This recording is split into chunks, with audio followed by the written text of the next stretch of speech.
Welcome top news today. Intel said Wednesday that it doesn't expect a significant financial impact from a just-disclosed security vulnerability affecting nearly all modern chips. As we look at it, we don't see it as any financial impact, Corporate VP Stephen Smith said on a conference call with analysts.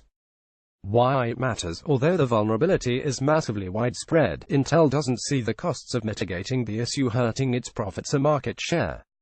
The entire tech industry is scrambling to create software patches that close a massive security vulnerability due to a decade-long flaw in how nearly all modern chips are designed.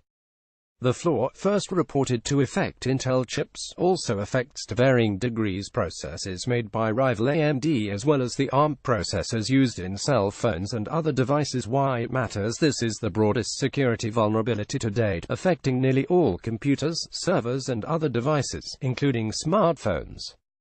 For now, most fixes involve updates to the operating systems and cloud services developed by Apple, Amazon, Microsoft, Google and others. Here's what the major companies have said so far. Intel and other technology companies have been made aware of new security research describing software analysis methods that, when used for malicious purposes, have the potential to improperly gather sensitive data from computing devices that are operating as designed. Intel believes these exploits do not have the potential to corrupt, modify or delete data. Recent reports that these exploits are caused by a bug or a flaw and are unique to Intel products are incorrect. Based on the analysis to date, many types of computing devices, with many different vendors' processors and operating systems, are susceptible to these exploits. Click here for the rest of Intel's statement update. On a conference call, Intel said it doesn't expect a significant financial impact from the issue. Microsoft is updating Windows 10 today with a special fix for the issue and also making available updates for Windows 7 and Windows 8.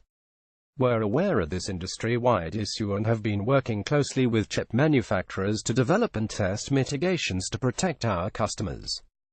We are in the process of deploying mitigations to cloud services and have also released security updates to protect Windows customers against vulnerabilities affecting supported hardware chips from Intel, ARM, and AMD.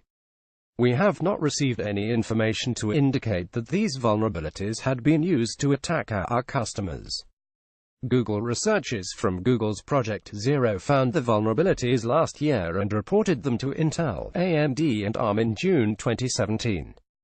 In a blog post, Google disclosed what product actions it is taking with regards to Android, Chrome OS and the Google Cloud. It said other products, such as Chromecast and the Chrome browser, aren't affected.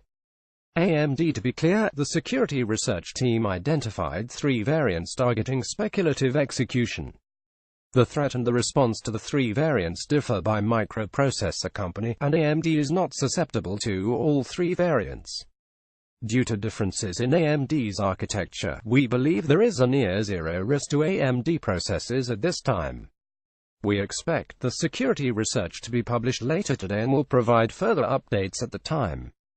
ARM has been working together with Intel and AMD to address a side-channel analysis method which exploits speculative execution techniques used in certain high-end processors, including some of our Cortex processors.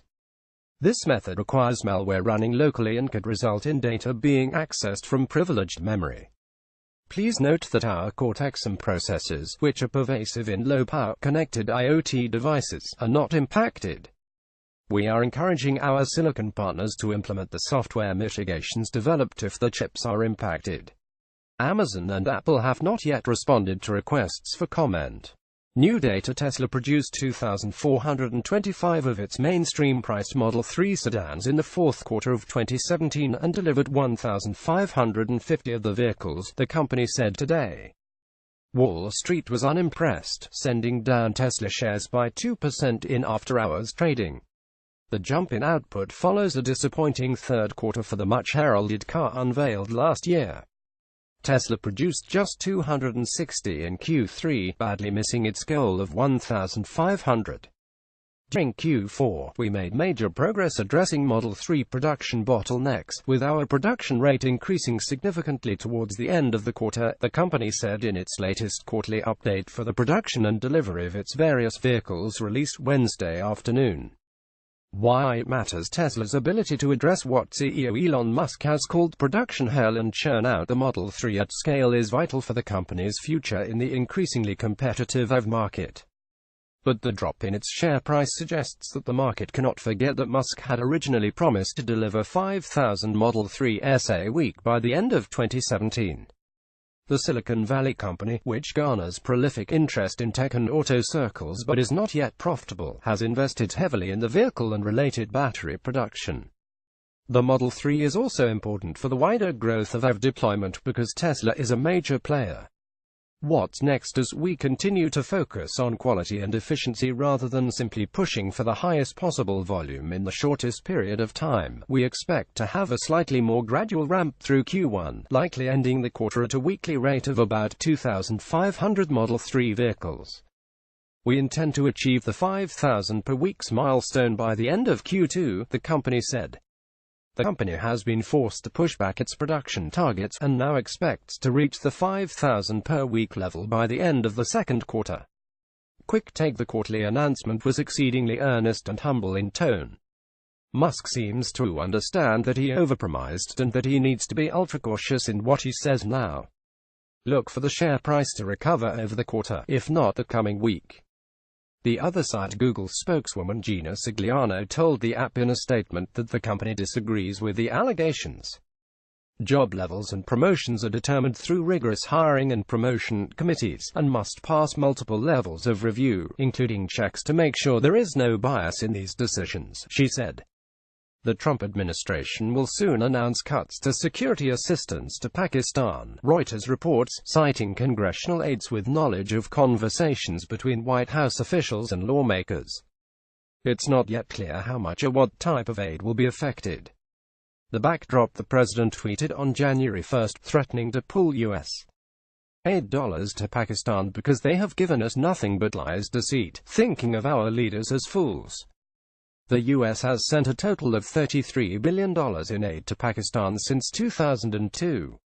The details in the suit. Manafort's lawyers write that Mueller was given authority to investigate a specific matter, links and/or connections between the Russian government and the campaign of President Donald Trump, and that Manafort's charges extend far beyond that. It also says that Rosenstein allowing Mueller to investigate anything that arises from the investigation exceeds the scope of Mr. Rosenstein's authority to appoint special counsel, as well as specific restrictions on the scope of such appointments.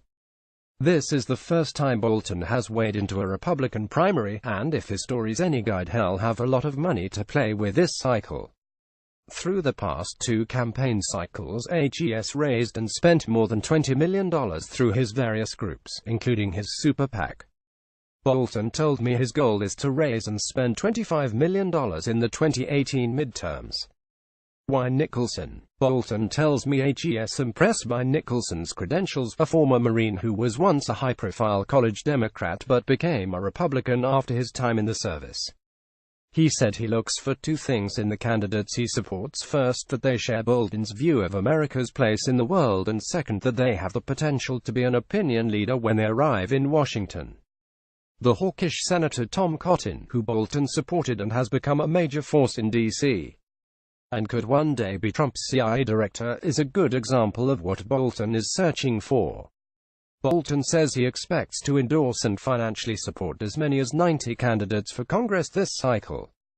I'm told that the last two cycles, he gave to more than 70 and 80 candidates, respectively.